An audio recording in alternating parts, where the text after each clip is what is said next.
Oh hi! This is what my voice sounds like. Hope you like ugly voices, cause this is all I got. I know this video is going to be radically different from the content I've previously put out on this channel. I've been wanting to branch out from the type of videos I've been making and try something different. So if this doesn't go over well, we'll never speak of it again, okay?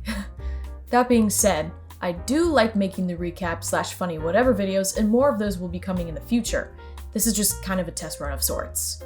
I will try to make this as 17-centric as possible, and seeing as I only follow 4 groups in all of K-pop, that's not only easier for me, but it keeps this channel on brand. I did mention on my very sad excuse for a Twitter "Hi, follow me at aegyo" that I wanted to make a video essay. It took some time, but I finally settled upon my first video essay topic: parasocial relationships in K-pop. No, this is not a video outing any secret couples. That would be taking half of Dispatch's business, but hey, at least they still have whitewashing to rake in the clicks. Here's a disclaimer that says I'm not a professional of any kind, maybe except for professional dumbass. I do have to warn you guys, this topic may be uncomfortable. Gosh, that makes it sound a lot more disturbing than it actually is, but I thought it should be said because I'm taking off your rose-colored glasses. I look forward to your hate mail. Parasocial interaction is a term coined by Donald Horton and Richard Wohl in 1956 to refer to a kind of psychological relationship experienced by an audience in their mediated encounters with performers in the mass media, particularly on television. Viewers or listeners come to consider media personalities as friends, despite having limited interactions with them. In other words, it's a relationship in which fans feel like they know a celebrity personally, even though they've never had any actual personal interaction with them, aside from the persona said celebrity has projected to a mass audience. This is even true right now. For every video of mine that you watch, or every comment I make that you see, each person is forming their own relationship with me without me even knowing. You know me, but I don't know you. At least not personally. Now, how does this relate to K-pop exactly? Well, how doesn't it? To show you how parasocial interactions look within the K-pop world, I'll be listing some examples and giving brief explanations. All links to fancam footage are credited in the description, by the way. I might have missed some, so if you can think of any others, feel free to let me know in the comments. And from here on out, I'll be using the terms parasocial interactions and parasocial relationships interchangeably. Boyfriend calls, where an idol makes a video in which he acts like your boyfriend, usually asking you how your day is going, saying you look pretty, etc. Sometimes idols will do entire live broadcasts to their audiences acting out this role. 그리고 더 중요한 건 뭐냐면 쿱스랑 원우를 내가 데리고 나와도 너 항상 내 거라는 거야. 알겠지? I haven't heard of girl groups making girlfriend calls, but I have seen a few doing wake-up calls. 그렇지 그래. 달걀 귀신처럼. So I can safely say that for the most part, it's mainly male idols. That was a clip of Hoshi from 17 recently mentioning how Pledis tells him to post more selfies. Yeah, funny story. I could never find that clip. I searched for literal months. I wrote this script back in November of last year, so I was looking through Going 17 episodes, because I'm pretty sure he said it in a Going 17 episode. Looked through all the 2019 ones, watched them, could not find it. Asked 3 or 4 other people, they remembered that Soonyoung said that. None of us could find the clip. So, honor system, you're just going to have to trust me on this point. And if you don't, that's fine, I get it. Then just disregard it completely. But in the clip, essentially he was saying that when he doesn't post for a long time on social media, Pledis tells him to post a selfie or take selfies. Something like that. So, sorry about that. I really wanted to find it, but at the same time, I wanted to stop procrastinating making this video and just get it out because I'm really excited about the content. Anyways, back to the video. As we all know what they are, we also know that selfies can be posted for a variety of reasons. Approval, propaganda, stroking one's ego. But knowing that not every selfie is posted on an idol's own accord really pushes me to believe that their main purpose in the world of K-pop is to appease fans. That's why I really enjoy seeing idols posting on their own accounts, because they don't always post selfies. Minghao, for instance, posts artsy photos almost as often as he uploads selfies. And okay, maybe posting these are just part of his image, like manufactured authenticity, blah blah blah, but we don't have time for that. We're not going down that rabbit hole. At least not today. In fan signs, you can meet every member of a group one by one, one-on-one. Like meet and greets, you get to talk with them and ask questions, but where fan signs differ is that usually fans bring cute things for the members to try on, like a pair of funny glasses or cute kitty ears. It's not uncommon to see members holding fans' hands either. Even now, while editing this part, I found myself wishing that was me holding Mingyu's hand. Damn, these guys are good. You know those things you found very weird at first that now you don't even think twice about now? Yeah, eye contact dance videos are one of those things for me. Groups will sometimes do performance versions or dance practice versions of their songs. The entire performance will be the same, but the only difference is that the camera is more up close and personal, and when a member's part comes up, they'll look directly into the camera. I guess because this adds further ovary destruction? Mingyu makes my own... No! Oh, yeah. Sorry. I don't want to get too into this topic, as it is pretty complex, and most of what I want to say is heavily opinionated, which isn't the focus of this video essay. But maybe I'll do a video on shipping culture in K-pop in the future? Anyway, all that I'll touch on here is that ships are heavily promoted and encouraged within the world of K-pop, by both companies and fans fairly equally. Ship content and what it entails is pretty popular and widespread, so again for that reason, I won't spend too much time expanding on this one. For the purposes of this video, aegyo is defined as idols doing cute acts, usually by the request of fans. But there's no better way to define aegyo other than to just show it to you. 민규는 똑당해. 승관이가 자꾸 나한테 그렇게 까불면 너무너무 똑당해. 하나, 둘, 셋. 화장실 하나, 둘, 셋. 둘, 셋. 치즈버거 사주세요. 오늘 음알등에도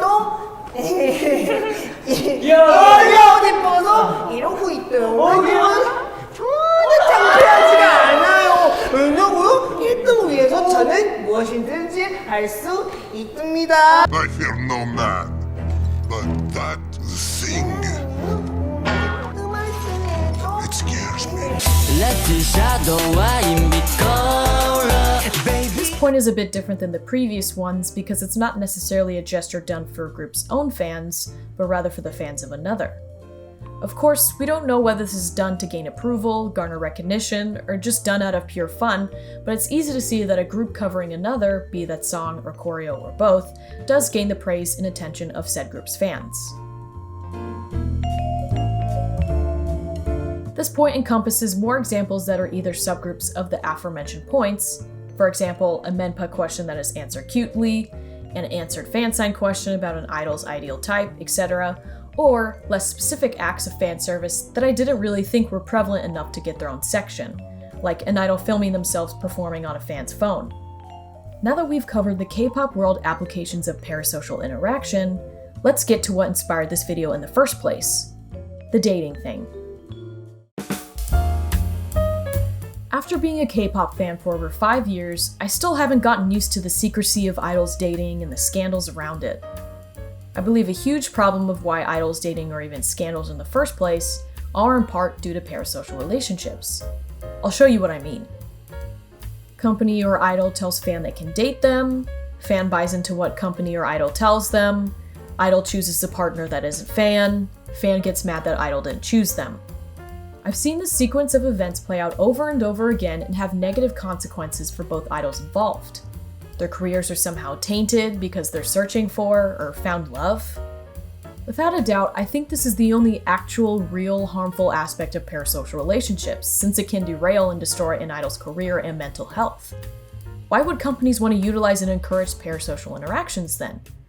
I think the answer is more complex than company bad, which is definitely what I thought before making this video. I think part of it is because companies are greedy and primarily exist to make money, but I also think it's just because companies can. Okay, I'm aware this is an unpopular opinion because it's fun to trash companies, and yes, we should expose poor management and unsafe working conditions, but I don't think every move made by K-pop companies can be explained by CEO evil. I think some things are just done because they can be done. Parasocial interactions between a fan and an idol generate trust, relatability, interest, and dedication. While I do think companies are aware of this and know how to use it to their advantage and do it well, I also don't believe that every time Seungkwan tells a carrot that she should dump her boyfriend and date him instead, that a Pledis employee somewhere gets their demon horns or something. I just think we're limiting ourselves when we put out the idea that all K-pop companies are evil and that none of them have any room for improvement or redemption. And yeah, I think some are worse than others, and even though I'm sure a lot of them are mostly in it for financial gain, I think it's pretty unfair to say that every K-pop company is equally evil and that every decision they make is for profit. So here's a TLDL that I want to state is totally opinionated so I don't get the hate mail that I was referring to earlier. Most K-pop companies are bad, some are less bad than others. Not every decision is made with malicious intent. Alright, now we can move on to the next part, the guilty party. Do idols know this is happening? If so, does this make them guilty? Are we guilty? Now, this section partly serves as a disclaimer because in all honesty, I really don't want anyone coming after me for suggesting that their idols are being dishonest or deceitful towards them, because that's not at all what I'm trying to insinuate. Do I want to believe that someone I admire in actuality doesn't care for me? No, obviously no one wants to think that. This video is just for other people who like K-pop and psychology as much as I do. And when you think about it, if we're all gonna be like, we live in a society, hyper aware of our consumption of, well, everything, the question, are we being exploited, should be asked, regardless of how much we might not want the answer. Now, back to the 3 questions I posed earlier. Do idols know this is happening? If so, does this make them guilty? Are we guilty? Now let's start with the first one. Do idols know this is happening? I'll answer this question with another question. How can they not? I think all idols are aware of what they signed up for when they audition. Everything from the fame, the prestige, the glamour, to the lack of privacy, the crazy work hours. Fill in the blanks here with Western media insisting how terrible the Korean entertainment industry because that stuff totally doesn't happen over here. Right?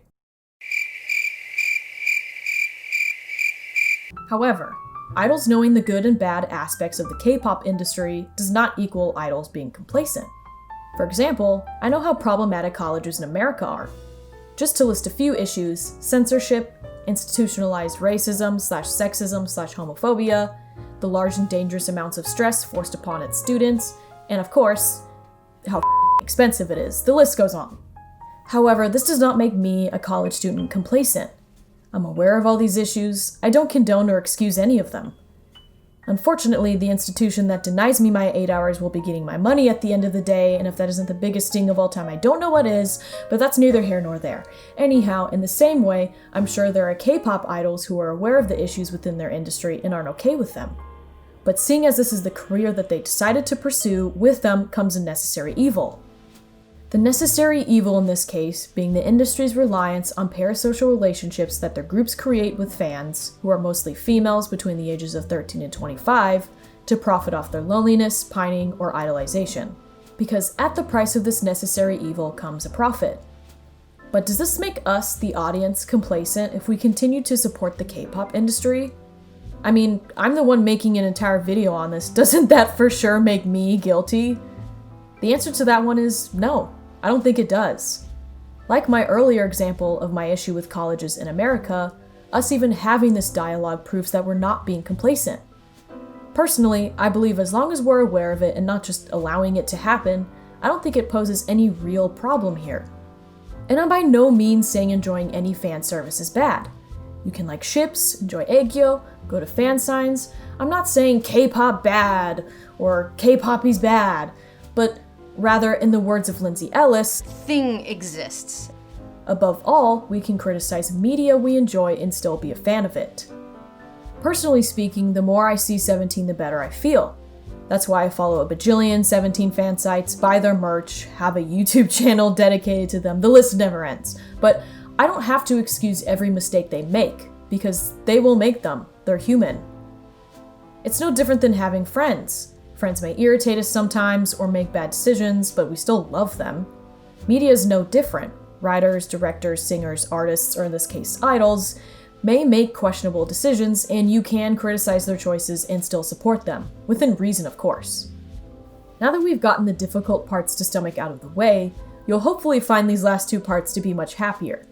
So let's move on to part 4, be okay with not knowing. I'm sure there are idols out there who see parasocial relationships as a way to exploit fans and take pleasure in doing so. Uncertainty that our beliefs or hopes might be false is a reality that nobody wants to face. And I wish I could offer a concrete solution to this issue, but I don't think there is one. Speaking from personal experience, every conversation I have with my friends about this very topic begins with me expressing doubt that my faves may not be who they say they are, my friends whooshing in to send evidence of said faves being good human beings. I feel better for about 15 minutes, and then I'm back to being a nervous wreck as usual. For right now, the only answer I have is to just enjoy K-pop without worrying about it too much. Imagine how crazy we drive ourselves every day if during every social interaction we have, all we can think about is if the person we're talking to is being fake to our faces. I know, I sound like that relative that doesn't understand what anxiety is. Just don't think about it. It's easier said than done, I know. And this entire video just goes to show that even though I tell myself this very thing, to not worry about it and all, I'm still thinking about it too. Usually what I do when I get overwhelmed is marathon going 17 or something.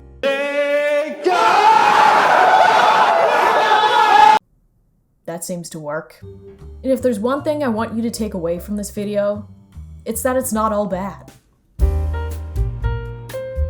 Don't get me wrong, I still believe that because of parasocial relationships, there are real negative effects on idols and hard questions we should ask ourselves. However, there are studies that have revealed that this type of relationship has some positive effects on the audience. According to a 2008 study done by researchers Jay Derrick, Shira Gabriel, and Kurt Hugenberg, parasocial relationships were found to increase one's self-esteem, cushion the emotional aftermath of rejection, and positively affect overall mood. I highly suggest you guys watch SciShow Psych's video done on parasocial relationships. It offers a really positive perspective on this, and it's filled with a lot of other useful information. I'll close this video with one last piece of info. This research also raises the question of the boundary of what might be considered a relationship. With this quote arises an interesting thought. Maybe we need to redefine what a relationship means today. Parasocial relationships are just that, relationships, meaning they aren't one-sided. Fans have their part, as does the celebrity. Although yes, there is some disconnect between audience and idol, it's a social interaction and a defined relationship nonetheless. Since parasocial interaction was first defined in the 20th century, maybe it needs to be redefined within the 21st.